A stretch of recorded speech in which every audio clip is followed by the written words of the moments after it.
লিব্রেরিয়ান শাহিন কাদির লিখেছেন, বীমা পেশায় বড় হওয়ার জন্য কি, কি পদক্ষেপ নেওয়া প্রয়োজন? প্রিয় স্যারের নিকট পরামর্শ কামনা করছি। স্যার। বীমা পেশায় বড় হতে চান, ধনে, মানে, পদে না যশে? কোন খাই? সব কিছুতে। আমরা বড় বলতে আমরা সব কিছুতে ভালো হতে চাই। তো বড় হতে হলে কি হতে হয়? প্রথমে ছোট হতে হয়। আপনি যদি প্রথমেই বড় হয়ে যান তাহলে তার বড় হওয়ার জায়গা থাকবে না। অবশ্য আমরা বীমা পেশায় যারা আছেন, যারা সেলসম্যান, তাদেরকে বলি যে sky is the limit of success. আকাশচুম্বী তোমার সীমানার কি সাকসেসের, সফলতার, তাই না?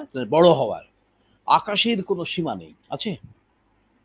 আমরা যে প্রথম আকাশ দেখি, এটা বোধহয় আপনাদের কাছে আগেও বলেছি আমি, বা কোনো ক্লাসে বলেছি, সেই আকাশে যে কোটি কোটি গ্রহ, নক্ষত্র, উপগ্রহ থাকে, এটা এত দূরে যে ওই নক্ষত্রের আলো বিজ্ঞানীরা বলছেন যে আজও পৃথিবীতে এসে পৌঁছায়নি।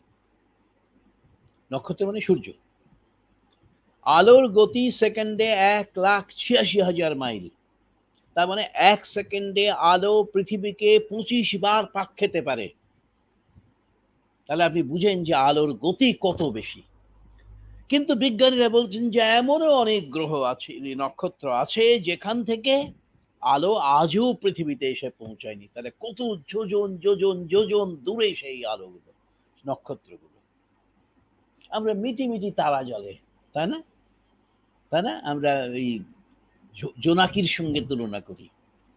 আর ওই যে তারা, নক্ষত্র সবচেয়ে কাছে আছে, কত হাজার মাইল দূরে, তার তাপ আমরা সহ্য করতে পারি না।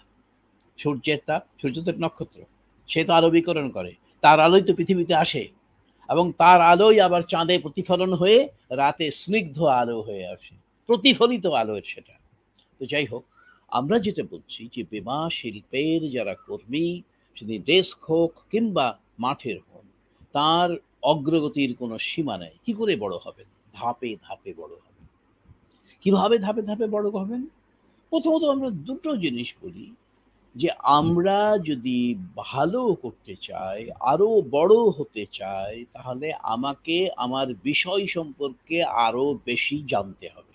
একেবারে পরিষ্কার কথা, আমি অল্প জেনে অনেক বড় হতে পারবো, এটা দেখা যায় আপেক্ষিকভাবে বড় হওয়া যায়, কিন্তু চূড়ান্ত বড় আমি না জেনে হতে পারবো এটা নয়। বরং অল্প বিদ্যা ভয়ঙ্করী নামে একটা প্রবাদ আছে বাংলাদেশে প্রচলিত। তো আমাদের অল্প বিদ্যা নিয়ে অনেকেই ভয়ঙ্করী রূপ দেখি যদি আমরা, তাহলে সেটা বীমার জন্য বড় হবে না, বরং এটা ভয়ঙ্কর রকম ক্ষতির কারণ হবে। আমরা নিজেরা জ্ঞান সমৃদ্ধ হব না, নিজেদেরকে প্রশিক্ষিত করব না, বীমা সম্পর্কে আরো নিত্য নতুন গবেষণা করব না, বীমা সম্পর্কে পরামর্শক নিয়োগ করব না। আমরা সবাই মনে করছি উই নো এভরিথিং, আমরা সব জানি। ওই যে সব জানতা শমশের, একটা গল্প পড়েছিলাম আমরা ছোটবেলায়, আপনারা পড়েছেন কিনা জানি না। তো তার মা সব জানে, তো শমশের শমশের বলতো, তো সেটা বলা হতো সব জানতা শমশের। আমরা সে গল্পে যাচ্ছি না, যাদের আগ্রহ আছে। তো আমরা কেউ সব জানতা শমশের নই। আমরা সাধারণ মানুষ, অল্প শিক্ষা, কিন্তু আমাদের তো শিক্ষার সুযোগ আছে, জানার সুযোগ আছে। এই যে আমরা বীমা জিজ্ঞাসা অনুষ্ঠান পরিচালনা করছি, কত বছর হলো? বছর পেরিয়ে গেছে?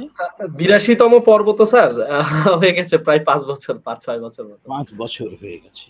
তা ৫ বছর ধরে এই শিক্ষার আয়োজন, জিজ্ঞাসা তো কার জন্য? যে জানতে চায় তার জন্যই তো জিজ্ঞাসা। তো জানার যে আগ্রহ আমাদের থাকে, এইরকম যদি আমরা প্রতিদিন, মাসে একবার করে না, তাই না?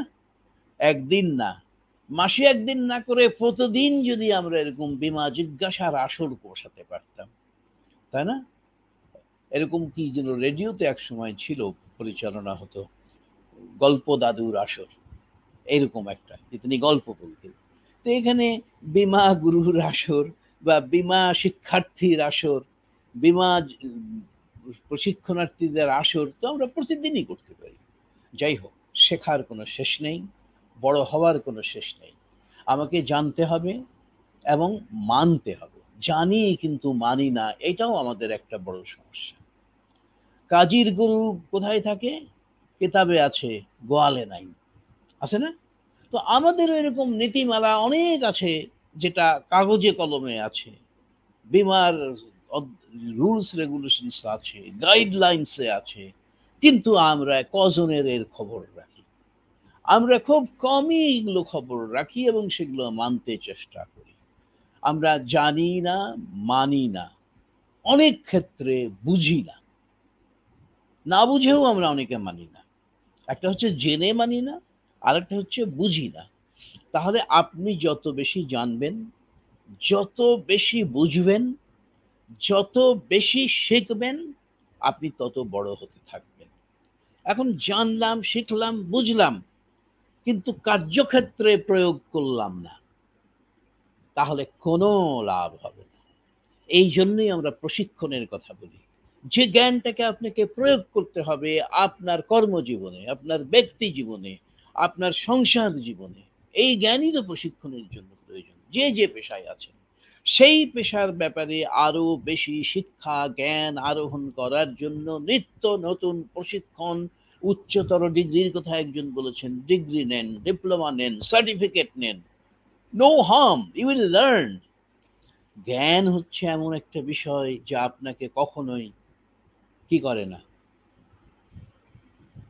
আপনাকে কখনোই কি করে না বলেন, আপনাকে ক্ষতিগ্রস্ত করে, কখনোই বিট্রে করে না, বিট্রে করে না, বিরোধিতা আপনাকে করবে না। কখনো প্রতারিত করে না। জ্ঞান আপনি যদি একবার জেনে যান, মেনে যান, বুঝে যান, তাহলে সে দেখবেন যে সেটাই আপনার কাজে লাগবে কখনো না কখনো। আপনি দেখেন যে সেই যে বাল্যকালে সদা সত্য কথা বলিবে, এটা জ্ঞান না একটা? কিন্তু আজও বৃদ্ধ বয়সে ৯০-৯৫ বয়সেও কি আমি কেউ বলতে পারবো যে আমি সদা সত্য কথা বলিয়াছি? জ্ঞান তো আমার আছে, জ্ঞান আমাকে শেখানো হয়েছে। হাতের লেখা সুন্দর করার জন্য সদা সত্য কথা বলিবে ১০০০ বার লিখেছি, কিন্তু আজও কি সদা সত্য কথা আমরা বলিতে পারি? তাহলে মূল বিষয় হচ্ছে যে আমাকে যে জ্ঞানটা শিখলাম সেটাকে প্রয়োগ করতে হবে। আমার কর্মক্ষেত্রে যদি আমি প্রয়োগ করতে পারি, তাহলে আমি আরো বেশি বড় হব।